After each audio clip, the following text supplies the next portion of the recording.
ابن عقیل رحمۃ اللہ علیہ اپنا واقعہ لکھتے ہیں کہ میں بہت ہی زیادہ غریب آدمی تھا۔ ایک مرتبہ میں نے طواف کرتے ہوئے ایک ہار دیکھا جو بڑا قیمتی تھا۔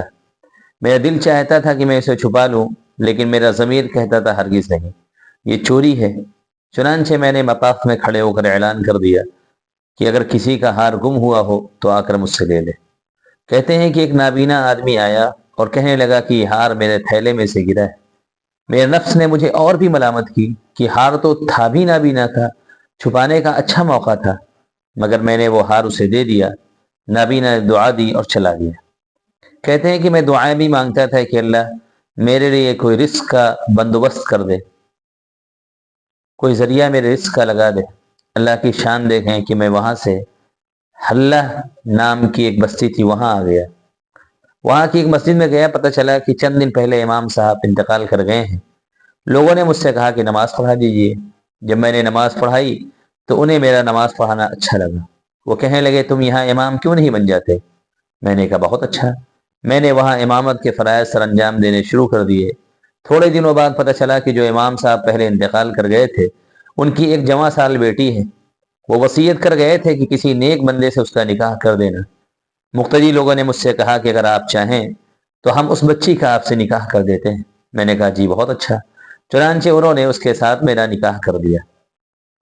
شادی کے بعد میں نے اپنی بیوی کو دیکھا کہ اس کے گلے میں وہی ہار تھا جو مجھے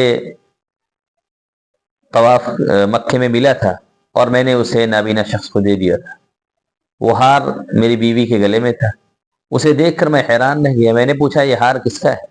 اس نے کہا یہ میرے والد نے مجھے دیا تھا۔ میں نے کہا کہ آپ کے والد کون تھے؟ اس نے کہا وہ عالم تھے، اس مسجد میں امام تھے اور نابینا تھے۔ تب مجھے پتا چلا کہ اس کے والد وہی تھے جن کو میں نے وہ ہار واپس کیا تھا۔ میں نے اس کو بتایا کہ یہ ہار تو میں نے ان کو اٹھا کر دیا تھا۔ وہ کہنے لگے کہ آپ کی دعا بھی قبول ہو گئی اور میرے ابو کی بھی دعا قبول ہو گئی۔ میں نے کہا وہ کیسے؟ اس نے کہا آپ کی دعا تو اس طرح قبول ہوئی کہ اللہ تعالیٰ نے آپ کو گھر بھی دیا، گھر والی بھی دیا اور رزق بھی دے دیا۔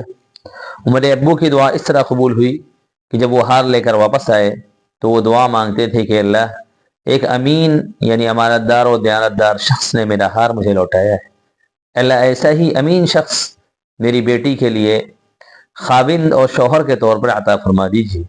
اللہ تعالیٰ نے میرے والد کی دعا بھی قبول کر لی اور آپ کو میرا خاوند اور شوہر بنا دیا۔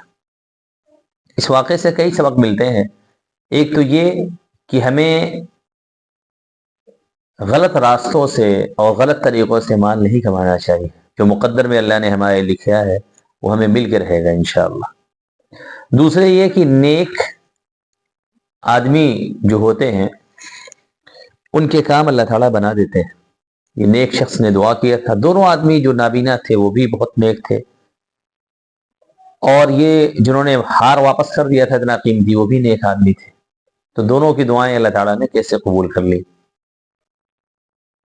تو جو اللہ کے نیک بندے ہوتے ہیں ان کی دعا کی قبولیت کے چانسز زیادہ ہوتے ہیں۔ ایسے تو اللہ تعالیٰ کسی کی بھی دعا قبول کر سکتا ہے۔ اللہ تعالیٰ ہمیں بھی نیک بننے اور مستجاب لوگوں میں بننے کی توفیق عطا فرمائے، آمین۔